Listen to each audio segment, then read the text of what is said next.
और अब आपको सीधा डिप्टी सीएम ब्रजेश पाठक की फुल प्रेस कॉन्फ्रेंस में ले चलते हैं। पहले से आरोप है और कार्रवाई चल रही है, सिर्फ अपने को बचाने के लिए,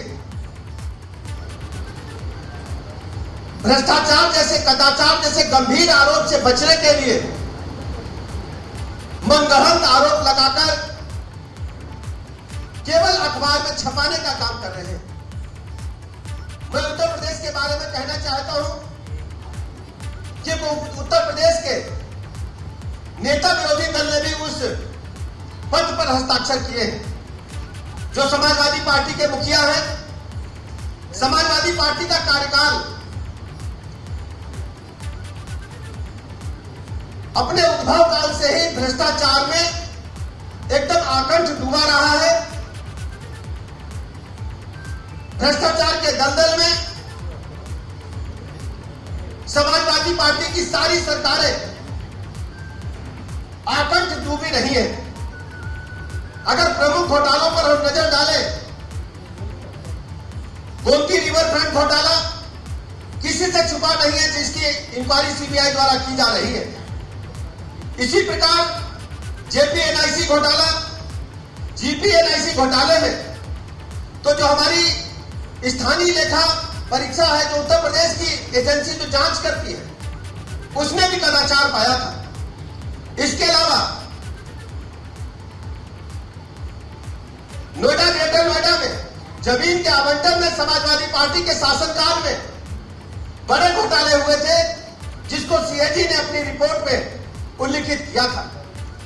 समाजवादी पार्टी के शासनकाल में राशन घोटाला हुआ था, जो 97,000 करोड़ रुपए से अधिक का था। खनन घोटाले के बारे में पूरा देश और प्रदेश जानता है कि समाजवादी पार्टी जब जब सत्ता में रही है, प्राकृतिक खजानों का, जनता के पैसे का खुलेआम बंदरबाट हुआ है। पूरा प्रदेश जानता है कि उनके माननीय मंत्री जो उस समय खनन विभाग देखते थे, वो अभी तक जेल में है। अखिलेश यादव की सरकार में लैपटॉप घोटाला भी हुआ था।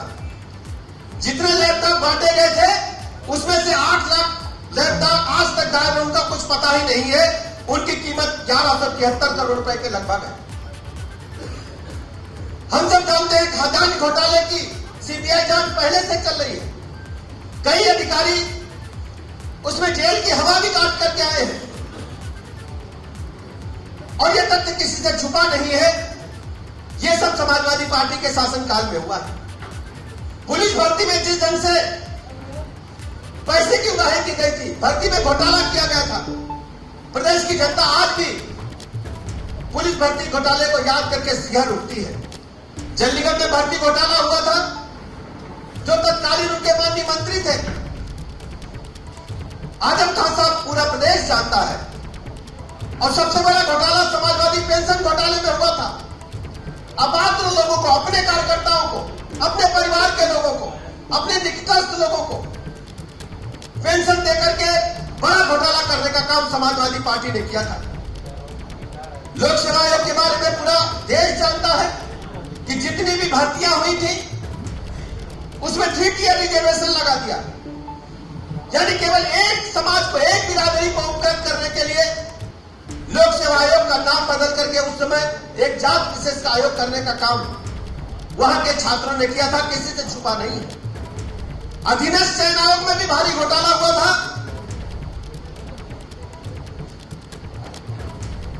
पूरा प्रदेश अच्छी तरह जानता है। 2000 करोड़ का एम्बुलेंस घोटाला समाजवादी पार्टी की सरकार ने किया था। और हद तो तब हो गई, लखनऊ आगरा एक्सप्रेस वे बना, उसके आसपास की जमीनें औने पौने दाम पर किसानों से खरीद करके समाजवादी पार्टी के नेताओं ने बड़ा मुआवजा लेकर के जनता को धोखा देने का काम किया था। बड़ा घोटाला समाजवादी पार्टी के सरकार का था। मैं कह सकता हूं, मित्र के बारे में चुनाव के समय आप लोगों ने अच्छी तरह सुना होगा कि अरबों खरबों रुपए उनके घर में निकले थे। थोड़ी बहुत रकम नहीं थी। मैं कह सकता हूं प्रदेश के पैमाने पर ये भ्रष्टाचार करने वालों के लिए कोई पुरस्कार की घोषणा हो तो समाजवादी पार्टी के नेता अखिलेश यादव जी को भ्रष्टाचार के भूषण की उपाधि से सम्मानित किया जाना चाहिए। इसके अलावा पशुपालन विभाग में चारा घोटाला हुआ था और एक विशेष बात बता दूं, पत्रकार मित्रों को याद होगी, जो गायों को इंजेक्शन लगाया जाता है पशुपालन विभाग में, समाजवादी पार्टी के शासनकाल में सांडों को लगाने का काम किया गया था, केवल इंजेक्शन को खपाने के लिए। कागजों में हेराफेरी की गई थी, किसी से छिपा नहीं। जैसे लखनऊ में रिवरफ्रंट घोटाला हुआ, इसी प्रकार वाराणसी में भी। जैसे ही वाराणसी में हम लोग प्रवेश करते हैं, 80 पर रिवरफ्रंट बनाने के लिए काम हुआ था, उसमें 150 करोड़ रुपए अलॉट किए गए थे। आज तक उसका कुछ अता पता नहीं। समाजवादी पार्टी के शासनकाल में जब जब भर्तियां हुई है, सभी घोटाले का चिन्ह उनको खा करके गया है। हर बार कभी भी निष्पक्षता के आधार पर भर्ती समाजवादी पार्टी के शासनकाल में नहीं हुआ। तत्कालीन लोकायुक्त ने आरोप लगाया था कि समाजवादी पार्टी के मंत्रियों पर, नेताओं पर जो हम जांच करते हैं, रिपोर्ट सरकार को सौंपते हैं, उस पर अखिलेश यादव जी की सरकार कोई कार्रवाई नहीं करती। आप सबको अच्छी तरह याद होगा। इस प्रकार मैं कह सकता हूं कि विपक्षी नेताओं ने जो आरोप लगाए हैं वो अपने आप को केवल बचाने का प्रयास है और दबाव बनाने का प्रयास है। हमारी सरकार भ्रष्टाचार पर पूरी तरह से वार जारी रखेगी और देश की जनता के सामने एक पारदर्शी निष्पक्षता के आधार पर कानून का राज स्थापित करने वाली कार्रवाई और सरकार जो कर रही है, आपके समक्ष रख रही है। हम आपको भरोसा दिलाते हैं कि उत्तर प्रदेश में हमारी सरकार निष्पक्षता के साथ, पारदर्शिता के साथ कानून का राज स्थापित कर रही है। आम आदमी, गरीब आदमी समझ रहा है कि उसकी अपनी सरकार है। हमारी सरकार का यही दावा प्रदेश की जनता का आशीर्वाद लगातार बढ़ा रहा है। 2014 से लेकर 2022 तक 4 चुनाव में भारतीय जनता के पार्टी के प्रति, माननीय प्रधानमंत्री नरेंद्र मोदी जी के प्रति जनता का लगाव और आशीर्वाद लगातार बढ़ रहा है।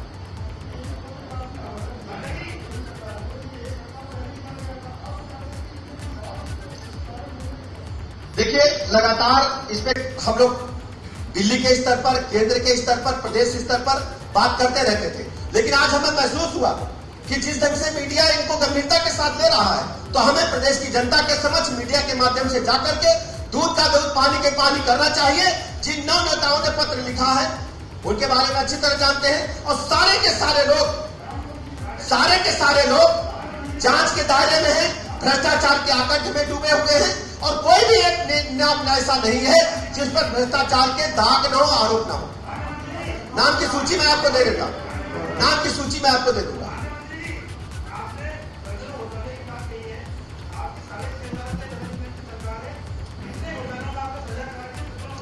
देखिए, कोई हम जल्दबाजी में नहीं है। जब तक निष्पक्ष कार्रवाई नहीं हो जाती, चार्जशीट नहीं दाखिल हो जाती, हम न्यायपालिका के माध्यम से एक एक कदाचारी को, भ्रष्टाचारी को सख्त संज्ञा दिलाने का काम करेंगे। मैं आपको स्पष्ट कर दूं, उत्तर प्रदेश में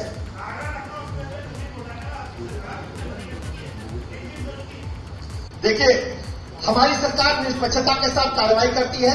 यदि किसी व्यक्ति ने किसानों की जमीन औने दाम पर खरीद करके बड़ा मुआवजा उठाया है, ये भ्रष्टाचार है, कदाचार है और प्रदेश की जनता इन्हें कभी माफ नहीं करेगी।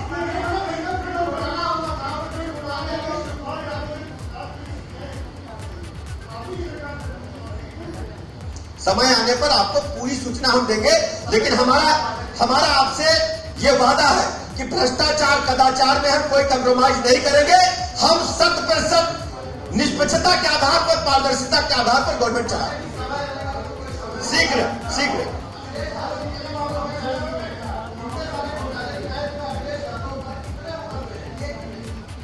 देखिए मान्यवर, मैं आपको बता दूं कि प्रदेश की जनता ने जिस ढंग से परसेप्शन उत्तर प्रदेश का बनाया है, ये माना है कि समाजवादी पार्टी लोग घोटालेबाज है, घोटाले में लिप्त है, कदाचार में लिप्त है और समय आने पर एक एक चार्जशीट का जवाब हम आपको देंगे।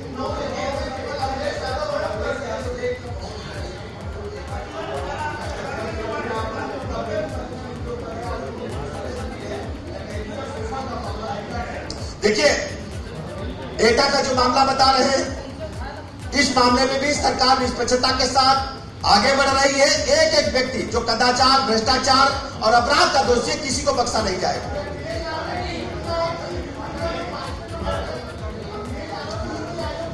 आप अच्छी तरह जानते हैं कि आज उत्तर प्रदेश राज्य की चर्चा डेवलपमेंट को लेकर है। आर्थिक मोर्चे पर नंबर 1 वाला यूनिट होगा।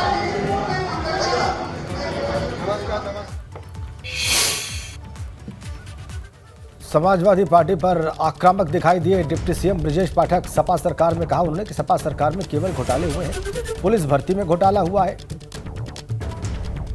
आजम खां को पूरा प्रदेश जानता है। समाजवादी पेंशन में घोटाले हुए, ये उन्होंने आरोप लगाया। पहले भर्तियों में केवल घोटाले होते थे, इसका भी उन्होंने जिक्र किया और ये भी पूछा कि कितने घोटालेबाज सजा काट कर आए। अखिलेश को भ्रष्टाचार भूषण की उपाधि देनी चाहिए, यह उनका सबसे बड़ा आक्रमण। 2000 करोड़ का एम्बुलेंस घोटाला हुआ। आजम खां को पूरा प्रदेश जानता है। चारा घोटाला हुआ, यह भी उन्होंने आरोप लगाया। समाजवादी पार्टी के कार्यकाल की बात कर रहे थे वो, और समाजवादी पेंशन में भी वो घोटाले की बात कह गए और उन्होंने कहा कि अखिलेश यादव को भ्रष्टाचार भूषण कहा जाना चाहिए। तो ताबड़तोड़ आक्रमण किए हैं डिप्टी सीएम ब्रजेश पाठक ने समाजवादी पार्टी पर और समाजवादी पार्टी के अध्यक्ष अखिलेश यादव पर।